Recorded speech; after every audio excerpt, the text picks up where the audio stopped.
شوہر کو یہ 5 جملے بولنے والی عورت سیدھا جنت میں جائے گی۔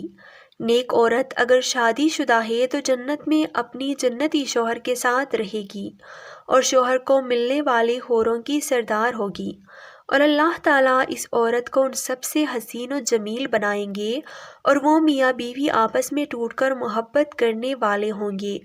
عورت جنت میں اس شوہر کے ساتھ رہے گی جس نے دنیا میں اس کے ساتھ اچھے اخلاق کا برتاؤ کیا ہو، اور وہ شوہر جس نے عورت پر ظلم کیا ہوگا، اس کو تنگ کیا ہوگا، وہ اس عورت سے محروم رہے گا۔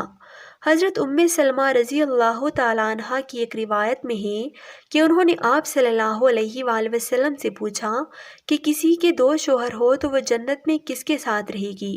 آپ صلی اللہ علیہ وآلہ وسلم نے فرمایا، اسے اختیار دیا جائے گا، پس وہ اس شوہر کو اختیار کرے گی جس نے دنیا میں اس کے ساتھ اچھے اخلاق کا برتاؤ کیا ہو، اور وہی اس کا جنت میں شوہر ہوگا۔ اے ام سلمہ اچھے اخلاق والے دنیا اور آخرت کی بھلائی لے گئے۔ حضرت امام باقر رضی اللہ تعالیٰ عنہ کے بیٹے حضرت امام جعفر صادق رضی اللہ تعالیٰ عنہ کے پاس چند عورتیں آئیں، آ کر کہنے لگی، اے نواسے رسول صلی اللہ علیہ وآلہ وسلم، کیا کوئی ایسا عمل بھی ہے جس کے کرنے سے مرتے وقت روح آسانی سے نکلے، روح نکلتے وقت تکلیف نہ ہو، خاتمہ ایمان پر ہو، مرتے وقت کلمہ پڑھتے ہوئے مرے، اندھیری کوٹری روشن ہو جائے، قبر جنت کے باغوں میں سے ایک باغ بن جائے؟ کوئی ایسا عمل بھی ہے؟ حضرت امام جعفر صادق رضی اللہ تعالیٰ عنہ نے فرمایا، اے اسلام کی مقدس شہزادیوں، عورت کے منہ سے نکلے 5 جملے اللہ تعالیٰ کو بہت ہی زیادہ پسند ہیں۔ عورت کی زبان سے نکلے 5 جملے اللہ تعالیٰ کو بہت ہی زیادہ محبوب ہیں۔ اور سنو، اللہ تعالیٰ کے پسندیدہ کام کرنے والی جو عورت ہوتی ہے وہ جب مرتی ہے تو قبر سے سیدھا جنت میں چلی جاتی ہے، بغیر حساب و کتاب کے جنت میں چلی جاتی ہے۔ جو عورت اللہ تعالیٰ کے پسندیدہ کام سر انجام دیتی ہے۔ عورتوں نے پوچھا، اے نواسے رسول صلی اللہ علیہ وآلہ وسلم، بتائیں تو صحیح وہ 5 جملے کون کون سے ہیں؟ حضرت امام جعفر صادق رضی اللہ تعالیٰ عنہ نے فرمایا، پہلا جملہ، بیوی کا شوہر کے سامنے حلال رزق طلب کرنے والا۔ یہ جملہ اللہ تعالیٰ کو بہت ہی زیادہ پسند۔ حلال رزق طلب کرنے والی بیوی کا یہ جملہ بہت ہی زیادہ افضل ہے۔ جو بیوی اپنے شوہر کو کہتی ہے، اے میرے گھر کے سربراہ، میرے گھر میں لے کے آنا تو حلال کا لقمہ لے کر آنا، میرے گھر میں لے کر آنا تو حلال کا رزق لے کر آنا، کیونکہ میں اپنی اولاد کو حرام کا رزق کھلا کر ان کی آنکھوں سے حیا اور پاک دامنی نہیں چھیننا چاہتی اور نہ ان کو بے غیرت بنانا چاہتی ہوں۔ ایک صحابیہ کا رلا دینے والا واقعہ ملاحظہ فرمائیے۔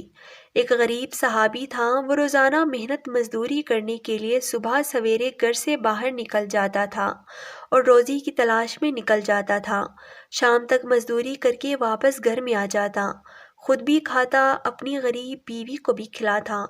ایک دن معمول کے مطابق گھر سے باہر نکلا، سارا دن خاک چھانتا رہا، پورا دن روزی تلاش کرتا رہا، مزدوری تلاش کرتا رہا، اسے کوئی مزدوری نہ ملی، روزی نہ ملی، خالی پیٹ شوہر اور بیوی سو گئے، صحابی اور صحابیہ بھوکے سو گئے۔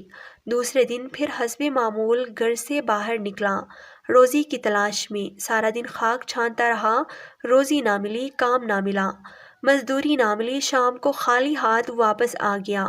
دوسری رات بھی نہ ملی، شام کو خالی ہاتھ واپس آ گیا، دوسری رات بھی بھوکے سو گئے۔ جب تیسرا دن آیا، تیسرے دن بھی صحابیہ عورت حسب معمول اپنے شوہر کو دروازے تک لے گئی، رخصت کرنے کے لیے ڈھیروں دعاؤں کے ساتھ، نیک تمناؤں کے ساتھ، دعاؤں کے ساتھ شوہر کو رخصت کیا۔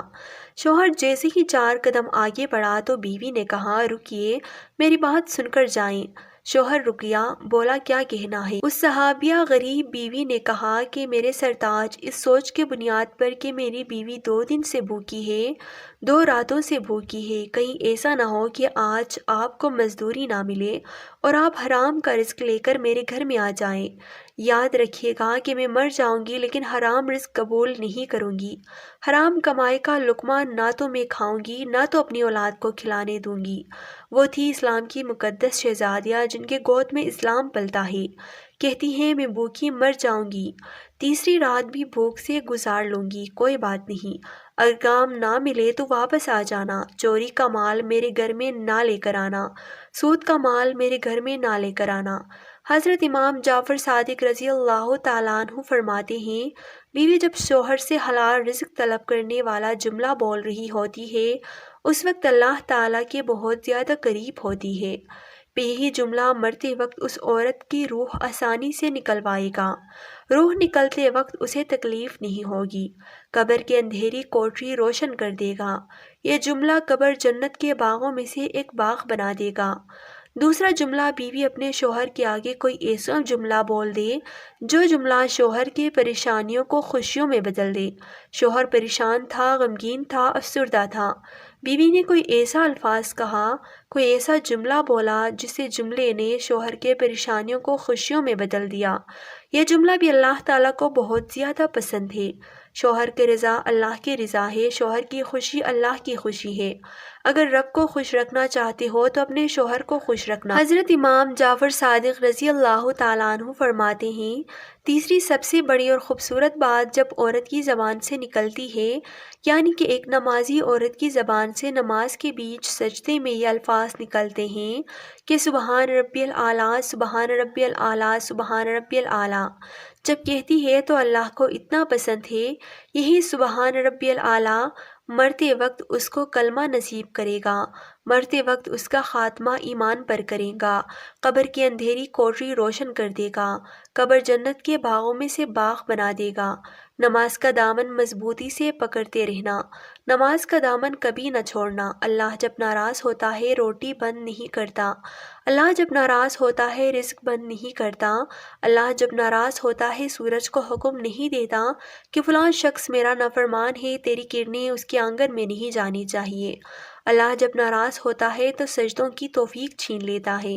اللہ جب ناراض ہوتا ہے تو یہ من اجڑ جاتا ہے۔ جس بندے کا من بھی اجڑ جائے اس کے لیے رہتا ہی کیا ہے۔ فرمایا چوتھا جملہ کہ جب کوئی عورت اپنے شوہر کی اجازت کے بغیر کسی غیر مرد سے نہیں ملتی، غیر مرد سے بات نہیں کرتی، اپنے شوہر کو ساتھ لے کر چلنے والی عورت سیدھا جنت میں داخل ہوگی۔ فرمایا پانچ، جو عورت اپنے شوہر کا سر فخر سے بلند کرنے والی، ایسی عورت جو اپنے شوہر کو بھی شکایت کا موقع نہیں دیتی، ہر دم شوہر کو خوش رکھنے والی، ہر موڑ پر شوہر کو سکھ دینے والی عورت سیدھا جنت میں جائے گی۔ ناظرین، یہ پانچ جملے ایسے ہیں، یہ پانچ کام ایسے ہیں جس سے مرتے وقت عورت کی روح آسانی سے نکلے گی، خاتمہ ایمان پر ہوگا، تم قبر سے سیدھا جنت میں چلے جاؤ گے۔ اللہ پاک ہمیں دین کی مکمل سمجھ نصیب فرمائے اور ہمارا خاتمہ ایمان پر فرمائے، آمین۔